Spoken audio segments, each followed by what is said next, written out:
Good evening, everyone. Welcome Periscope, welcome Facebook, welcome Twitter, welcome everyone to another episode of Isles Talk. My name is Paul Kreischer.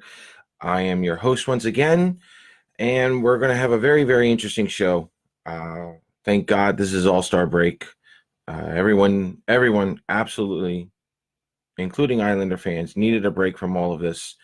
A lot of games played, and we're coming to a point in the season where we are now a month away from the trade deadline, and everyone wants to know, when is Lou going to make a trade? Is Lou going to make a trade? That's an even better question. So we're going to answer that tonight. We're going to go over the standings, again, through the point pace. We're going to go through a few of the players that I think the Isles might be interested in. And when it's all said and done, we're going to talk about we're going to have a quick water cooler segment, and we're going to have you guys ask your questions, and hopefully I'll be able to answer them online for you guys. How's it going, guys? Welcome to the chat. So here we go. Let's start off with the standings, and this is for everyone in the NHL at this point. But this also helps out with trade deadline.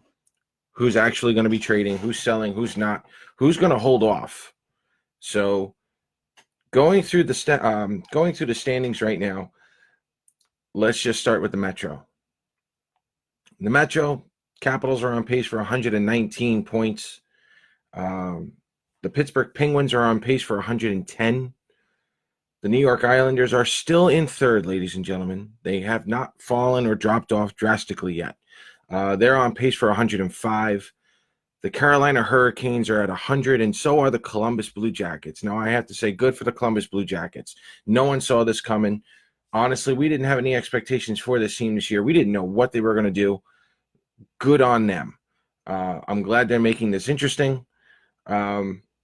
As a hockey fan, as an Islander fan, no, you don't want any more pressure. But as a hockey fan, for me, John Tortorella probably deserves a Jack Adams nod for doing what he's doing. We'll get into the Pens as well. I think Mike Johnson also probably deserves the Jack Adams Award right now with everything he's been going through with Pittsburgh. The Flyers still holding in there with 98 points, but they've had some injuries. So we're going to find out at some point whether the Flyers are going to be buyers or sellers probably over the next month, give or take. And finally, filling out the bottom two standings, the two teams that everyone had making the playoffs, the Rangers and the Devils. I have officially eliminated the Devils, probably around game 10, but they are officially eliminated. And the Rangers, I can't, as much as I would love to, I cannot eliminate the Rangers until maybe another 2 or 3 games from now. If Columbus or the Canes continue their pace, the Rangers should be eliminated within the next week and a half or whenever the season gets started. So let's say the season gets back started up again February 1st. I could probably eliminate the Rangers by like February 7th. Moving over to the Atlantic, you've got the Bruins with 113. The Tampa Bay Lightning, that one team I warned you about last time, they're at 106. They're going to climb their way up, but they're just pacing themselves for a long playoff run. The Florida Panthers right now are at 102-point pace. Almost insulted Montreal there. Toronto Maple Leafs, they're actually on the outside looking in. They're on pace for 95. I got the Buffalo Sabres. Like the Rangers, I'm almost ready to eliminate them from playoff contention. The Sabres are on pace for 85 points as well. And the Senators and the Wings, they have been out. They've been struggling as of late, but that's what happens as the season moves on. So, didn't even know you had a show on Sunday. Hello? You got to tell me this. Gary Harding's having a show, folks, on Sunday. It's on WGBB, Sports Talk 1240. And if I don't do this now, he'll just pull the plug on me. But then I can go to his wife later and she'll yell at him. But okay. WGBB, Sports Talk 1240. Listen to Gary Harding. I don't know what the topic is yet. Fill me in on that one. Great timing. So, yes, there is a reason why I'm wearing this Drive for Five shirt. We'll get into that much later on towards the end of the show. But let me move on right now to the Western Conference, because I'm not going to lie to you guys. There's only maybe 3 teams that I can safely eliminate from the playoffs. That's the Kings, the Ducks, and I can't do it yet, but the Sharks are real close. You can eliminate the Sharks as well if you really wanted to. That's all up to you guys. Everyone else is in it. The Blues are on pace for 114 points. The Colorado Avalanche are on pace for 104. The Dallas Stars, watch the Dallas Stars, folks. The Dallas Stars, they hit their plateau. They hit their apex point. They were around that low 100 point. Now they're starting to come down a little bit.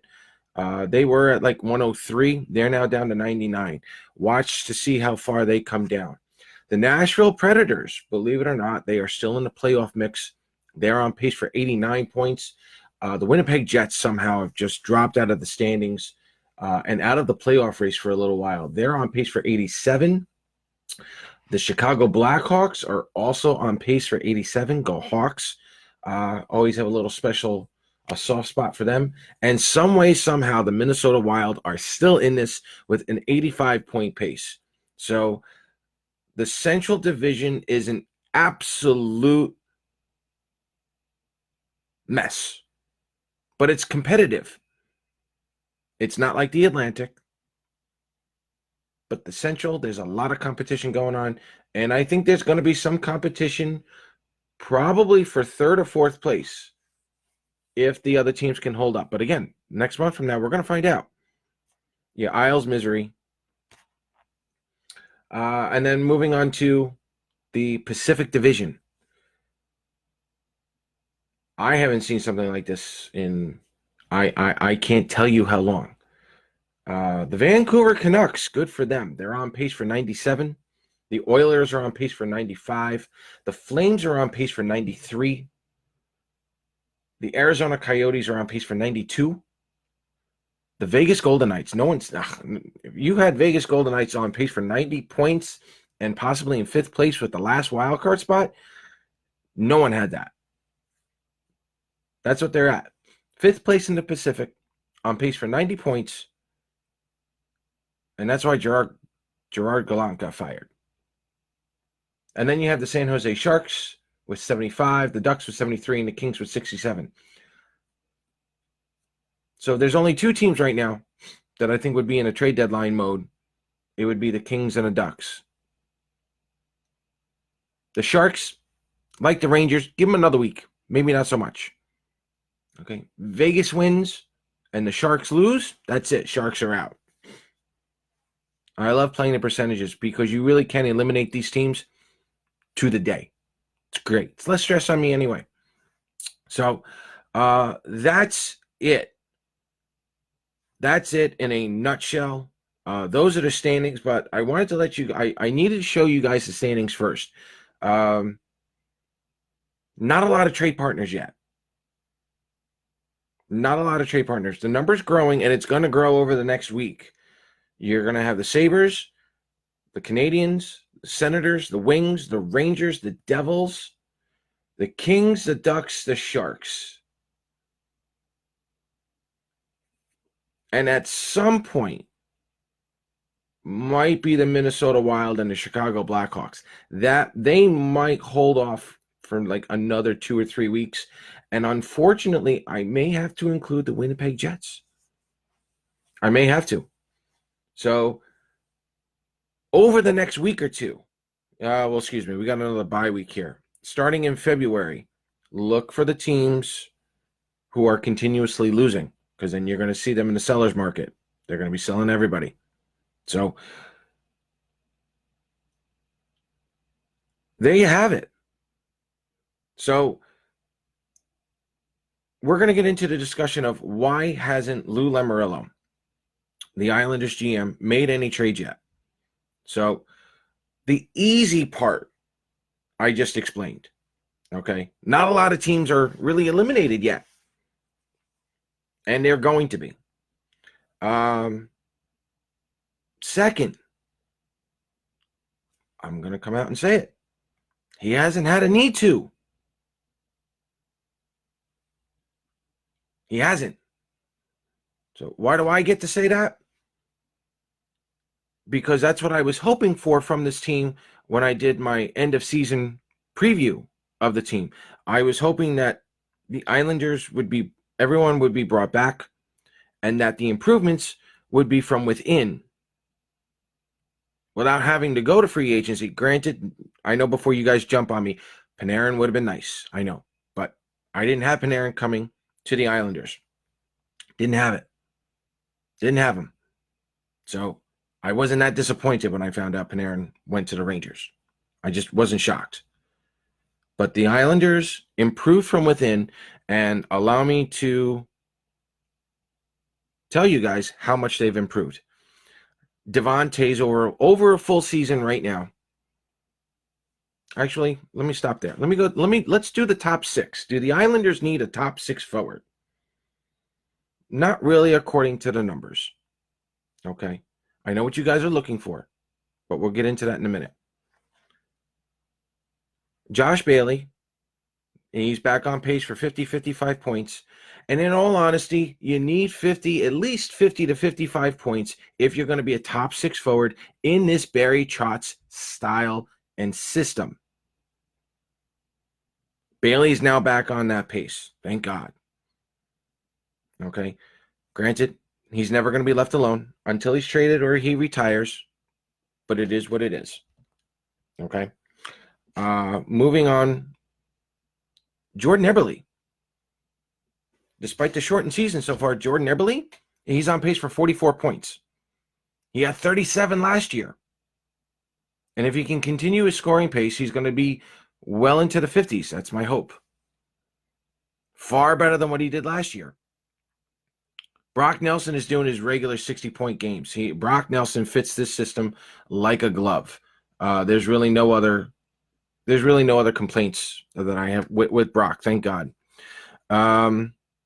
Anders Lee, he had 51 points last year. He's on pace for 49. We know Anders Lee is streaky. It happens. That's what happens when you're a power forward and you are just constantly in front of the net.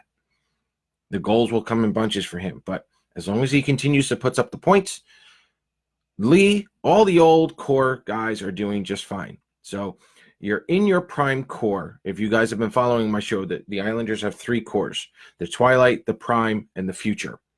So the prime core of Lee, Nelson, and it was originally Pelech, who's been injured. Lee and Nelson are matching their expectations, but I'm going to throw Devontae's in here as a core player for the remainder of this year. He's on pace to do exactly what he did in the second half. He's got 18 points. He's here for another season, as long as he stays healthy. So is he having a career year? Yep. Even by the percentages, he's doing really well. I still believe he's in a sophomore slump. I think he can be better. He should be better. And he will be better next year. But the more points he can put up in the second half, the better off the Islanders are going to be. Okay. Moving on to what I like to call the Twilight Core. This is like they used to be the young kids, but now they're the savvy veterans. These are my 08, 09 groups, in 2010 groups. This is Bailey, Casey Zizekas, and Scott Mayfield. Bailey, I've already talked about. Casey Zizekas is still on fire, guys. Casey Zizekas, despite the injuries, he's still on pace for 18 goals. You can't ask anything more from Casey Zizekas.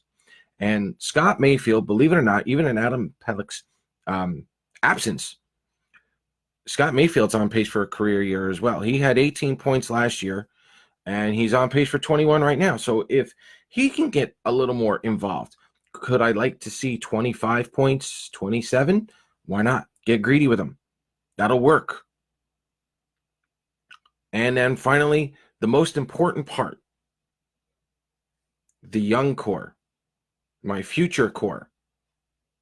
Okay, this is the core that's going to replace Brock Nelson, Anders Lee, and Adam Pelech. Okay, these three players are Anthony Beauvillier, Matthew Barzal, and Ryan Pulock. Okay, Anthony Beauvillier, guys, right now,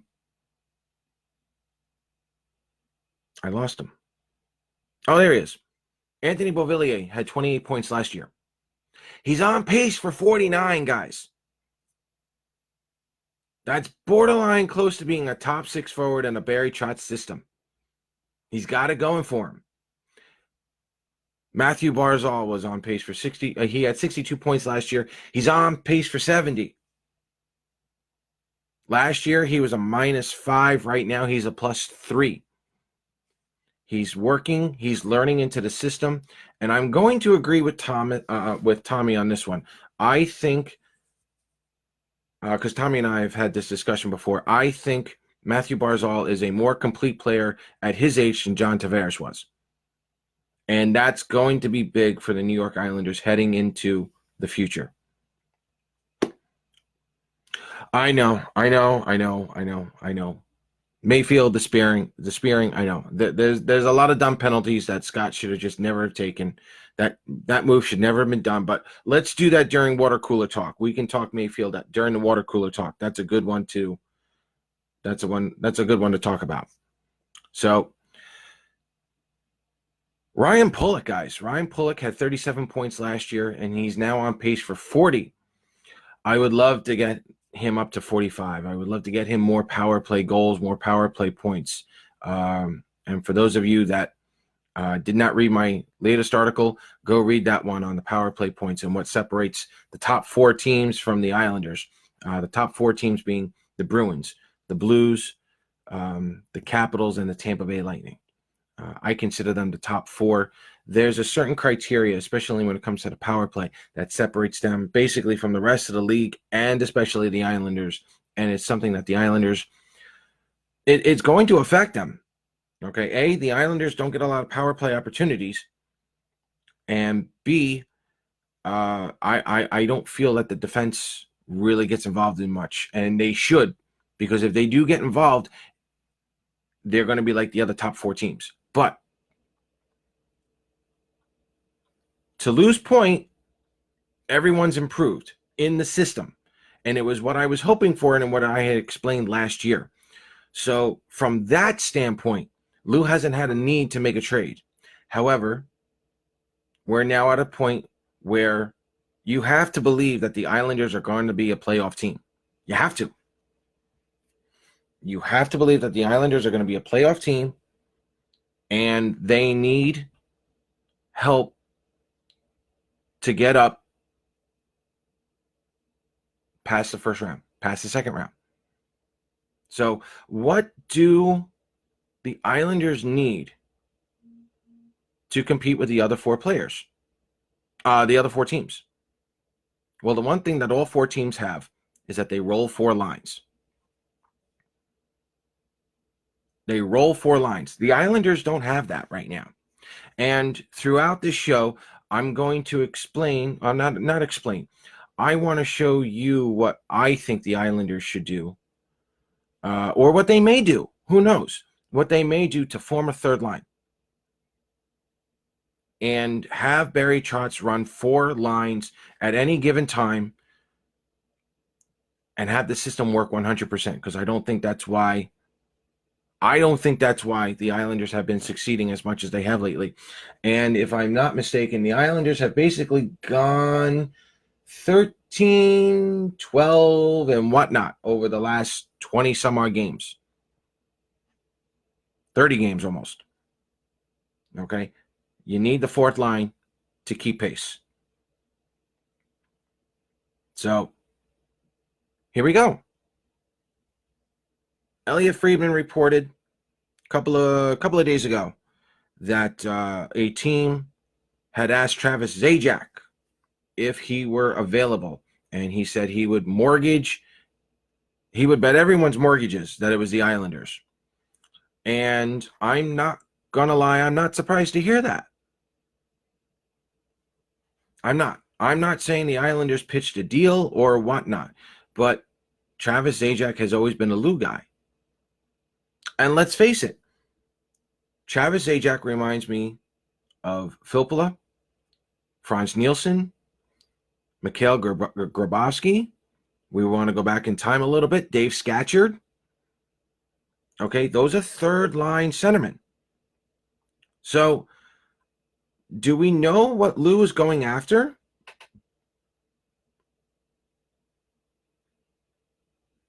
Yeah, it's a 3C. At least one of them. And that helps.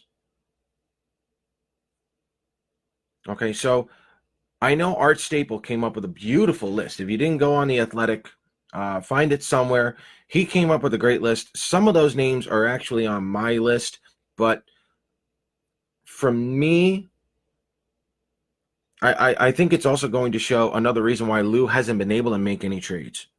Because the players that the Islanders are probably looking at, a lot of these contracts are either unrestricted free agents, which I don't think Lou wants to get into, or B, there are no movement contracts. I'm sorry, modified no trade clauses in their contracts. So we don't know if the Islanders are going to be one of those teams that the player would actually accept a trade to. So we'll see what happens here, but I came up with a list of my own to help create a third line to help get the Islanders through either this to get through this season, maybe even next season, and a deeper push into the playoffs. For me personally, I want to go after someone who has a little bit of term. And for those of you who have been following me for a while, you should not be surprised by that, because I still feel Otto Koivula and any other centerman in this organization, they still need more time to develop. Despite the fact that Bridgeport's been decimated with a plague of injuries this year, I still feel that Otto Koivula is not yet ready. So give me a centerman with term. Let me know that I know he's here next season, and there'll be a lot of stability within the Islanders. That way we know who's playing with who, and the chemistry can bond, and they can improve again next season. Again, that's my opinion. I don't know if the Islanders are going to do that. I really don't. But let's brainstorm. Let's have some fun with this. My first pick, and this is an absolute greedy, selfish, never going to happen pick, but I want him anyway. Adam Henrique. He's got a modified no trade clause. He's a Lou guy, but he's got like 3 or 4 years on the contract. Thank you, Jordan. I would love Adam Henrique. I would love. Absolutely. No problem. Gimme. The problem is I don't know if Anaheim really has anything we want. I mean, it would probably have to give up Dobson. We'd have to give up Wahlstrom or Koivula or both, and draft picks. I'm not into drafting. I'm not into giving up the draft picks, and I'm going to explain why later on. Quite honestly, Adam Henrique is probably going to be a little too expensive, but that's just me. Another one on this list is Artem Anisimov. Could be a third-line center with Derek Brassard. Ottawa Senators. He's got 1 more year left with a modified no-trade clause. Would he come to the Islanders for another playoff run to play with Brassard, assuming those two still get along? To me, that could still happen. Why not? Nick Bonino, Kyle Turris, Craig Smith. Smith, I believe, was on Art Staples' article. Nick Bonino, third-line center, 2-time Stanley Cup winner with the Pittsburgh Penguins. Kyle Turris, kind of like an Adam Henrique, long contract, third-line center, probably could do more in a different system. And Craig Smith is someone who has played with Barry Trotz before.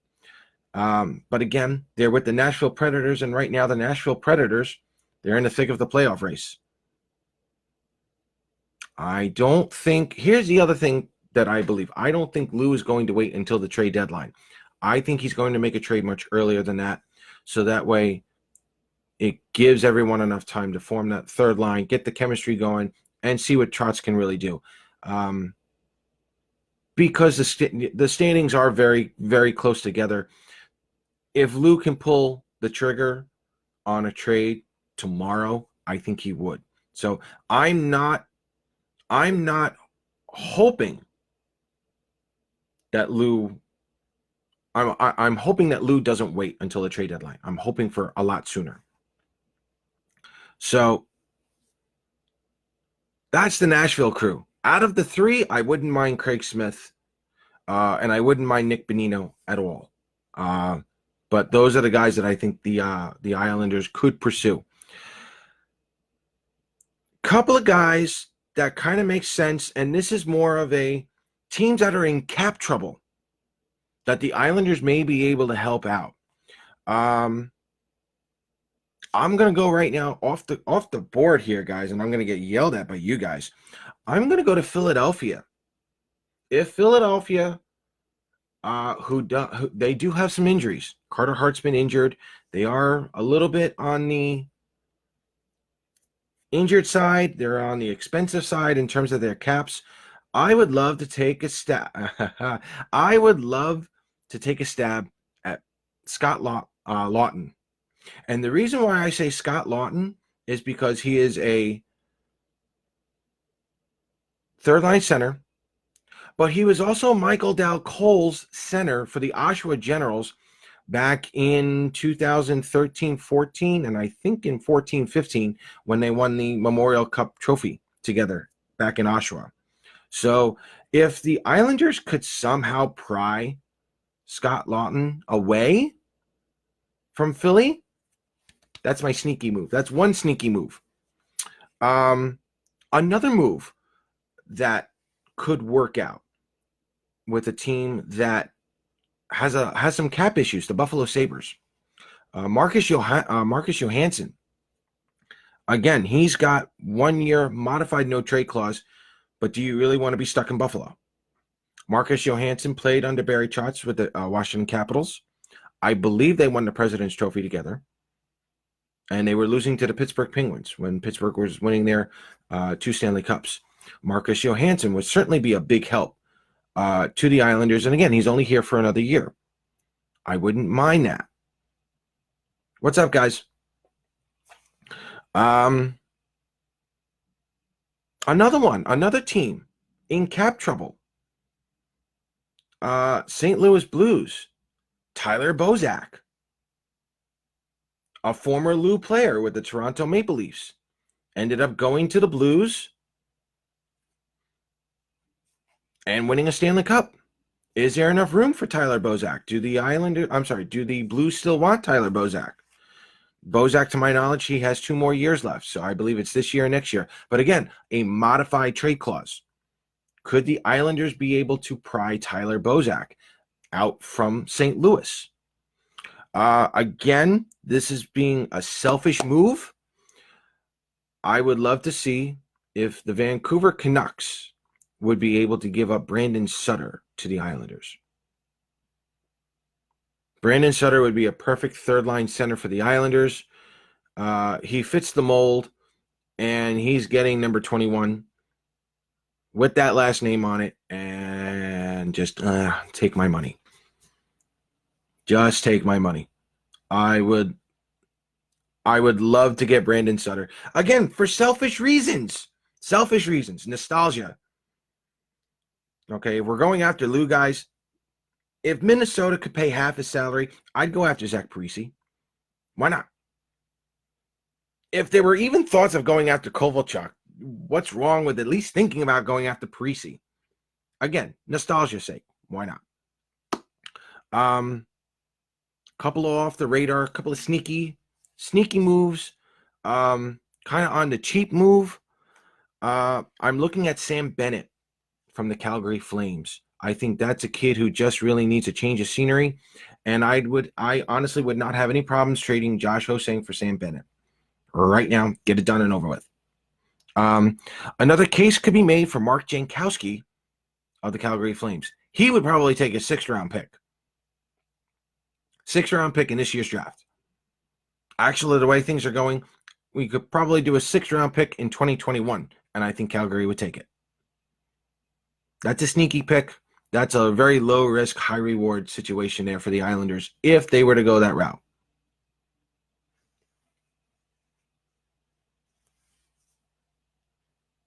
Oh, another sneaky one. The Dallas Stars. I don't see this happening, but Jason Dickinson is their third-line center. He could be a number two at some point, but Dallas has such a depth at center that he's just not getting the opportunity to do it.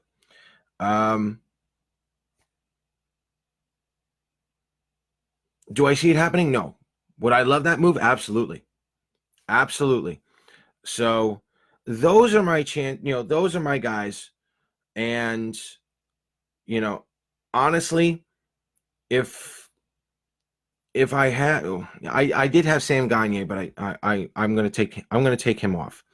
If there's a realistic possibility of getting any of these guys, I would probably go Marcus Johansson, Sam Bennett, Tyler Bozak.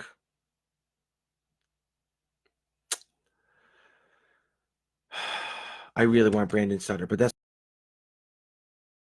maybe a Anisimov. Maybe a Anisimov, guys. I think you got to find someone. I think you got to find someone who's got term. So that way it's going to allow the kids to develop down in Bridgeport, and the Islanders can continue to draft because they need to. Speaking of the draft, okay, if the Islanders can find a way to not trade their first, second, or third rounders, that would be great. And if I'm the Island, and you guys know I follow the draft every year, I'm telling you now, if there's anyone else available, they have to go forwards. They have to go forwards. And allow me to explain this one. Are you guys sitting down? Listen to this one. Since the 2013 season,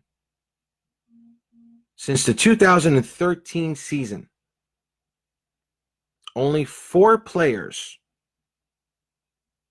drafted post first round, meaning second, third, fourth, fifth, sixth, seventh, whatever. Since 2013, only 4 players post first round have played for the Islanders. Sebastian Aho, Otto Koivula, Devon Toews, and everyone's favorite, Alan Quine. That's it, guys.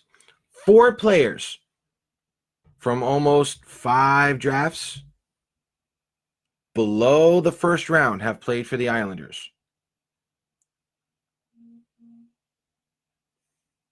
Okay, that's insane. This draft coming up, and you're going to have to take my word for it at this point. Okay, this is one of the deepest drafts in a very long time. We're talking 2018, where this was the Oliver Wahlstrom, Noah Dobson, Bodie Wild. We're talking that kind of a draft. I really want the Islanders to collect as many draft picks in the first, second, and third round if they can.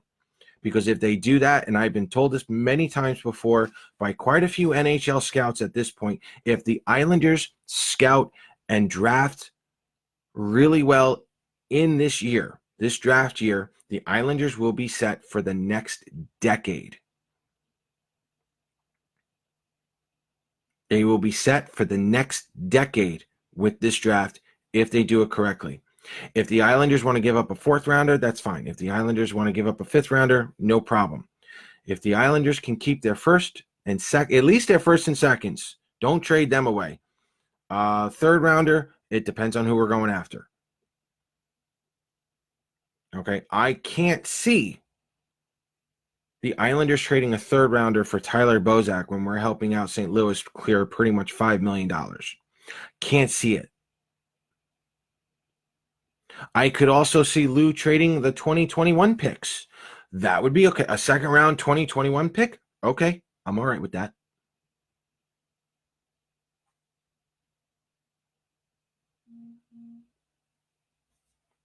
So, why hasn't Lou made any trades? Number one, he really hasn't had to. The team itself, like I was hoping for and that I told you guys last summer, the Islanders have improved from within.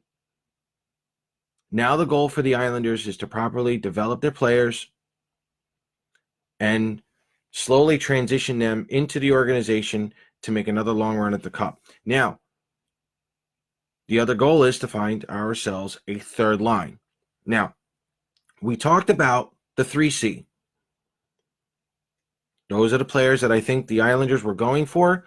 I think Derek Brassard would settle in the third right wing position, assuming that there was a new line there. Now, I know you guys have been. I've been reading and watching you guys here. I know you guys have been bashing Michael Del Cole, but I've talked to a couple of coaches, Pee-wee, amateur, whatnot, pros, whatever. They've all come to an agreement that at some point in time, Michael Del Cole has to have a stable center. Let's face it, he's had Barzal, he's had Nelson, he's had Cizikas, who he did very well with, by the way. He's had Bailey, he's had Komarov, and he's had Brassard. How do you expect the kid to find any kind of chemistry when the third line is always changing? Think about it. He's been playing with Bailey, Komarov, Brassard, Kuhnhackl, Johnson. What do you expect the kid to do? Now, having said that, here's my thought on a third line. Here's my thought for a third line. We trade for a 3C. We use Derek Brassard as the right winger. And if Michael Del Cole does not produce through the month of February with this new third line, by February 25th, you bring up Kiefer Bellows. Why February 25th? Because it is the day after the trade deadline, and that is when the roster expands to as many roster players as the Islanders feel that they need. So if they wanted to bring up Andrew Ladd, they could do that, but they got to meet within the cap. As far as I'm concerned, Kiefer Bellows has earned the right to come up, but there really hasn't been a lot of room. If you bring in a 3C, let's just call it Travis Ajak or a Phil Bullet type of center with Derek Brassard and Kiefer Bellows on the third line, that has the potential to do some damage, and that will reduce some of the stress from the top six, and it may actually be good enough to generate more penalties to help out the Islanders on the power play. So now Barry Trotz has a full complement working in his system. And could the Islanders make a longer run? Probably could.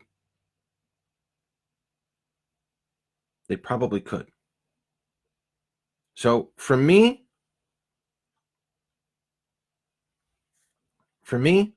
get that 3C sooner than later.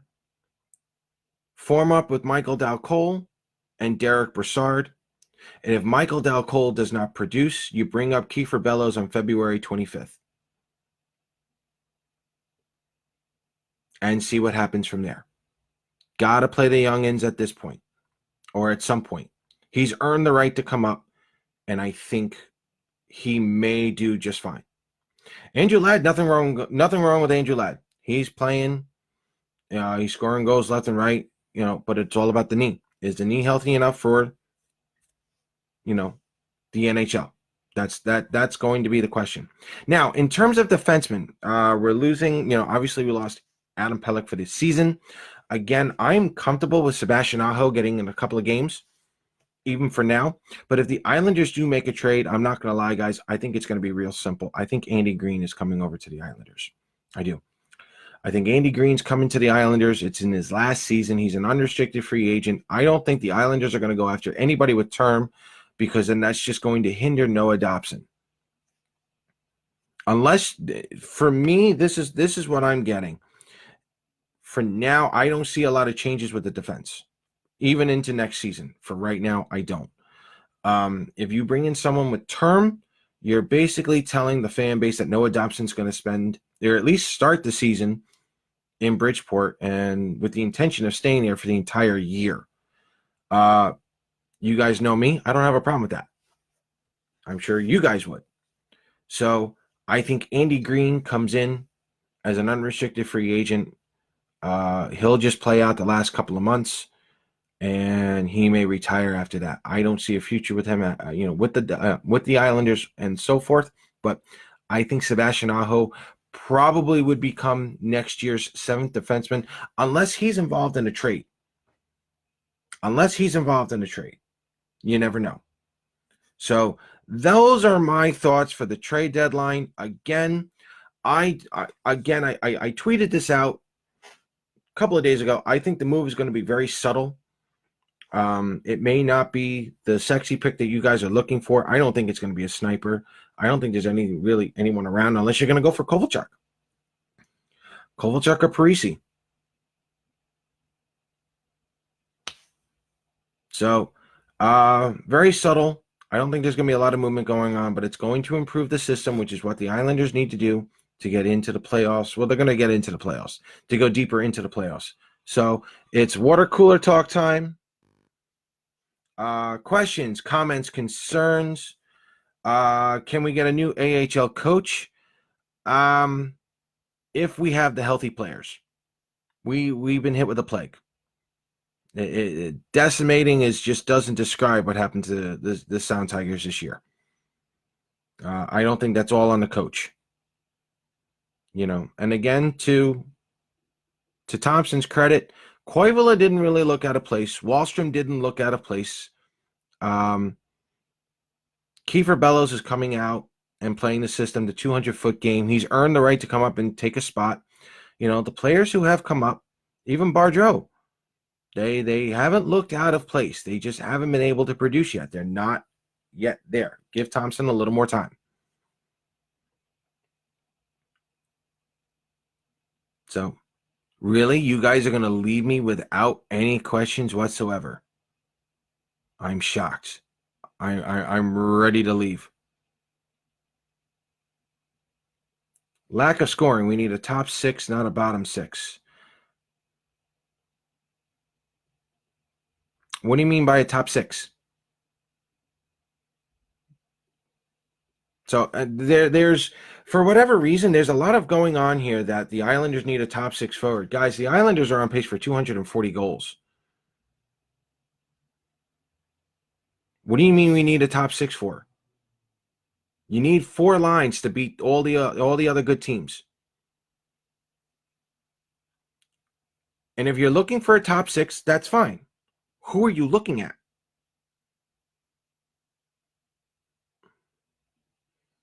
San Jose, I don't know. I don't know if we're going to trade with San Jose. That wouldn't be a bad idea, but there's a lot of unrestricted free agents there. I don't know if Lou's really going to go the unrestricted free agent route. Will you two play nice in there, please? What's the deal with Martin? Quite honestly, I think this might be his last year. He might get a two-way deal from the Islanders next year if he wants to stay, or he becomes, if he signs a contract, it could be a one-way, but they'll let him know that he'll be the extra forward. I think it's almost Ross Johnston's time.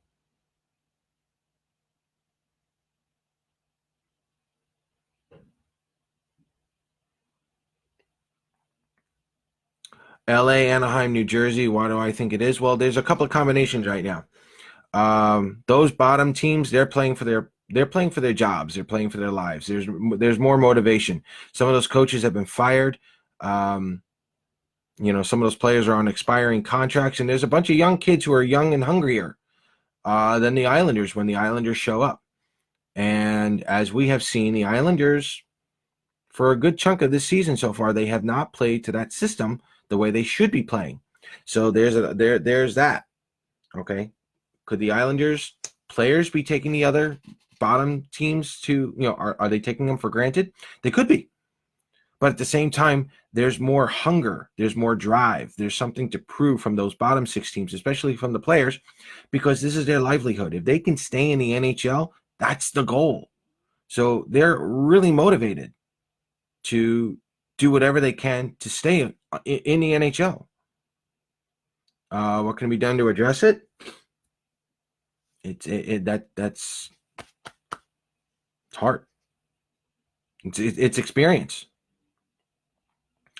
Palmieri, former Devil connection. Here's the thing with Palmieri. I'm getting that Palmieri is going to resign. Palmieri to me he's kind of following suit with Travis Zajac.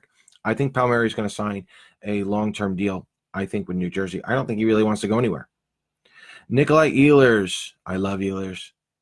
He was honestly, guys. If you were here last summer, Nikolai Ehlers was.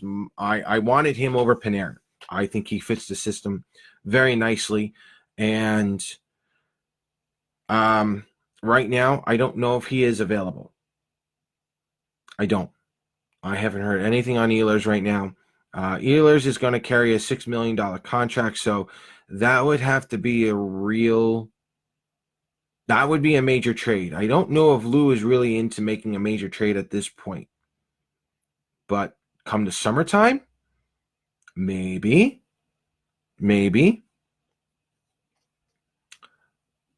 Brandon Dillon from San Jose. Brandon Dillon is a unrestricted free agent. I don't know what San Jose's asking price of Brandon Dillon is. We also don't know if Brandon Dillon is really going to fit the system. As long as they fit the system, guys, I don't care. That's fine. You're not going to get an argument from me. For me, Andy Green just makes the easiest sense of all. And he probably won't cost as much as Brandon Dillon. Great choices. Michael Backlund, no.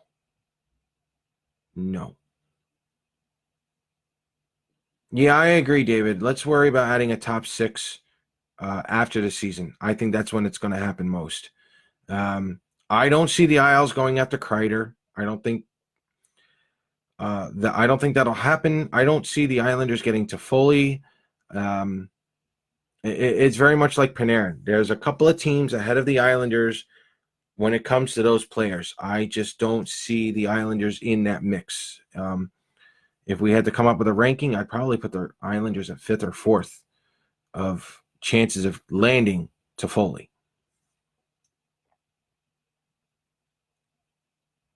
Oh yeah, no, don't get me wrong with Palmieri. I love that idea. Don't get me wrong, but the news that I've been hearing is that he wants to re-sign a contract with the Devils. He wants to stick it out. So we'll see what happens.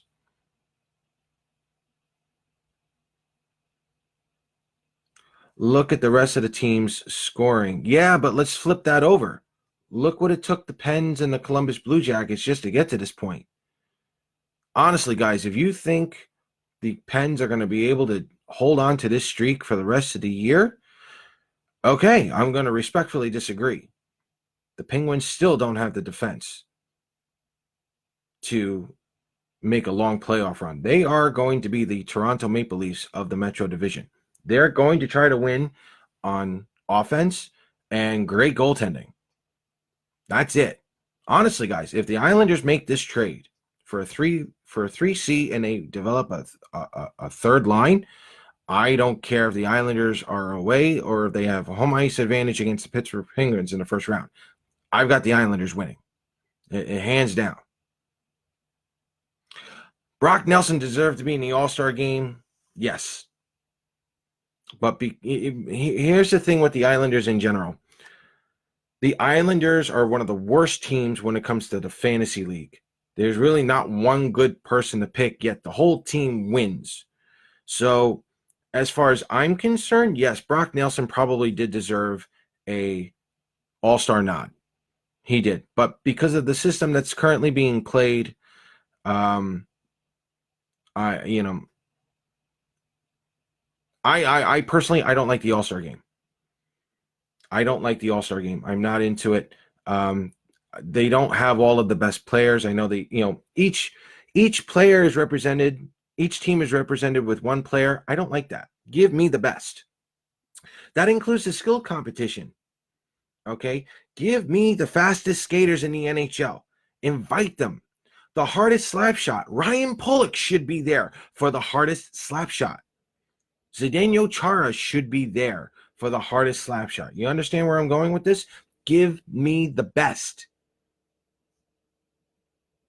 Give me the best. Brandon Holtby should not be going to the All-Star game. Absolutely not. And yet there he is.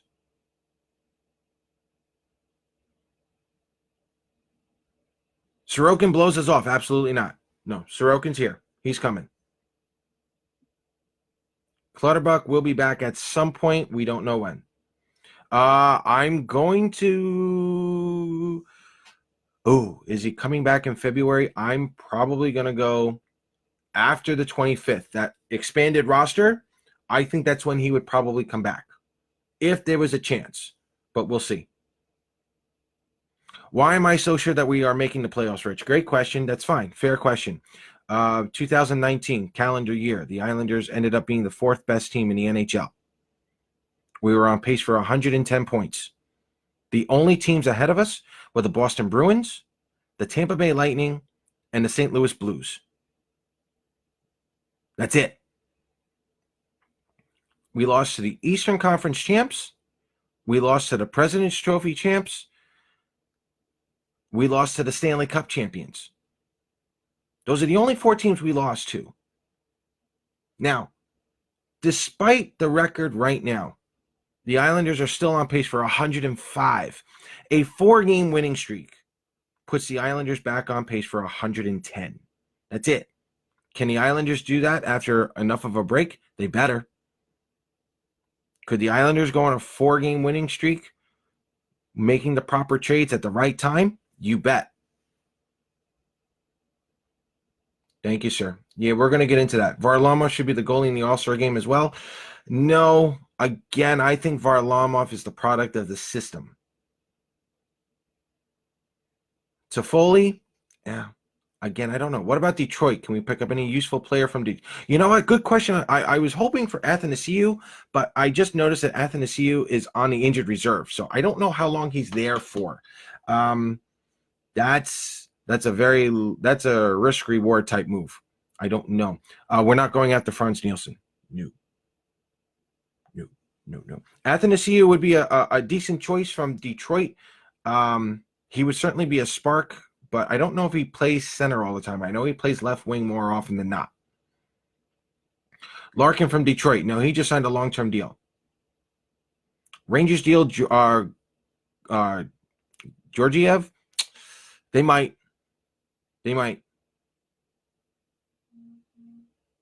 Hickey done for the season? I'm actually going to say yes, David. I think I think Hickey is done. I watched that game when he got hit at center ice by that Springfield player. It didn't look good. We'll definitely call it an upper body injury, but let's just say he got hit to the head pretty good.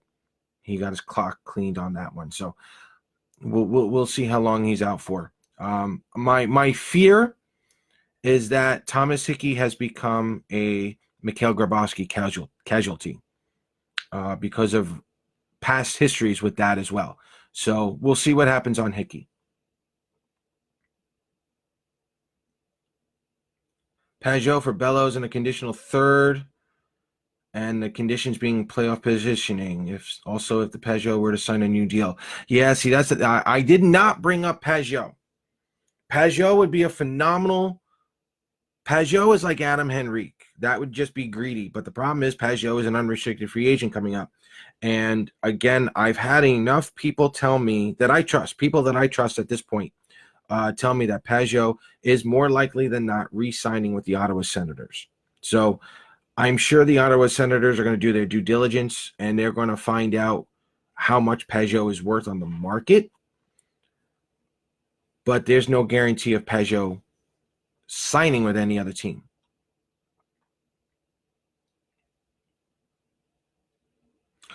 LeBlanc would be an interesting winger. Again, with the amount of wingers that we have, that would probably be a trade deadline day, some other moves. Let's put it this way, guys. If you're looking for another winger, if you're looking for that extra forward, look to see the Islanders makes a couple of small minor transactions to clear up space and or roster moves. That's the only other way we're going to get some of these players.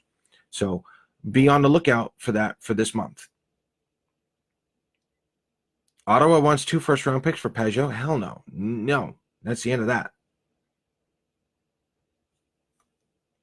If the Islanders sign Panarin, who wouldn't be on the team now because of cap? And they would have any cap room moving forward if he signed. Brassard definitely would not be. I think Andrew Ladd probably would have been put on long-term injured reserve. Ditto with Thomas Hickey.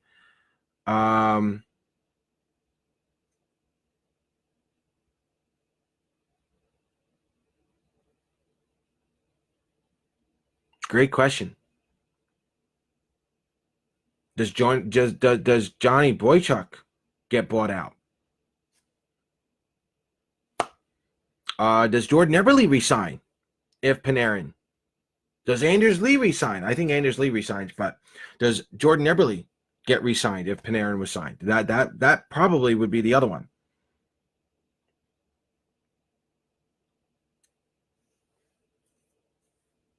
If the Islanders don't make any moves at all, how far do I see them? They're in the first round. They'll make it to the playoffs. After that, I don't know. That's being brutally honest, guys. I don't know how well they would do in the first round.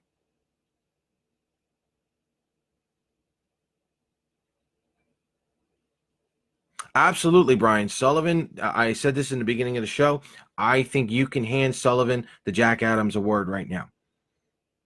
But if you're going to tell me that the Pittsburgh Penguins have to go through the Washington Capitals, the New York Islanders, the Boston Bruins, and maybe even the St. Louis Blues again, or the Tampa Bay Lightning to win the Stanley Cup, no.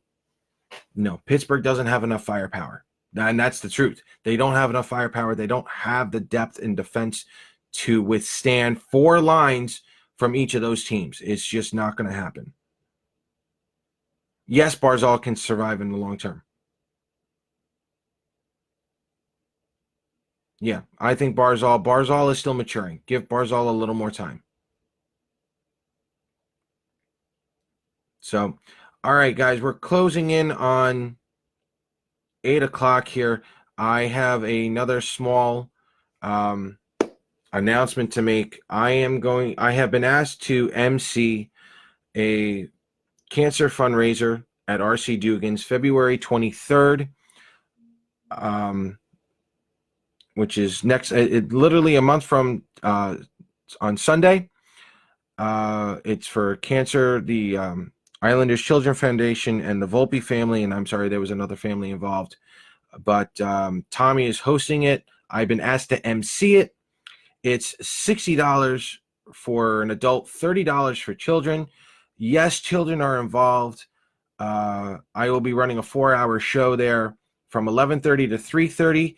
The guests are going to be announced either when Tommy does his show or when I do my show next. We're hoping to get a couple of New York Islander alumni in there or anyone associated with the Islanders. And since it's near the trade deadline, I'm actually going to reach out to a couple of my friends, maybe even a couple of the Islander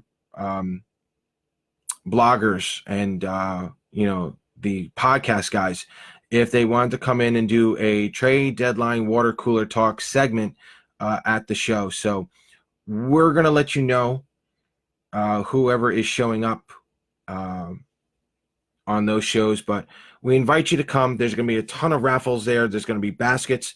The food is delicious there. The drinks are great. And in all honesty, it's February 23rd.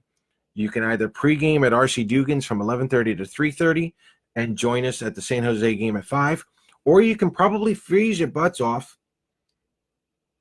at the Coliseum parking lot. So the choice is yours. The money will be worth it. I promise to put on a great show. It is just going to be for you guys. It is not going to be live. I will not tape this. This is specifically for you guys. You guys are going to be paying the money. You guys deserve the attention, not anybody else. Okay. The Drive for Five, the Blue and Orange Army are also helping with this. They're sponsoring it as well, along with RC Dugans and Isles Talk. So come join us February 23rd. If you need any kind of information, see Tommy right here. Tommy, if you could, I don't know if you can, Tommy, just put up the, you know what? This is what I'm going to do. I'm going to put up the flyer in the Isles Talk Facebook site here. And I'm going to leave it as an announcement. I'm going to use it as an event. So stop by islestalk.com. I'm sorry, Isles Talk on Facebook. Check out the place, the times, whatever. If you can make it, great. Join us. I'll make time for you guys. We can talk about this all day long. I will be coming from PA, so let's have fun with it. And it's trade deadline season.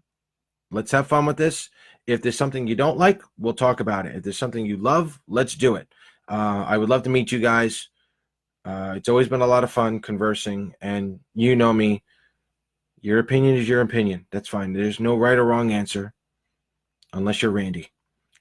So having said that, next week I may do a show. I may not, but I hope this was enlightening for you guys, just to give you an idea of what I think the Islanders may do in terms of a trade. I'm not expecting big.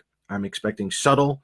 I'm expecting effective, because it's going to fit the system. It's going to work. I'm sorry you guys didn't get your sniper here. I'm sorry you guys didn't get Pajot, but there's more to it later on. Trust me, especially at this draft.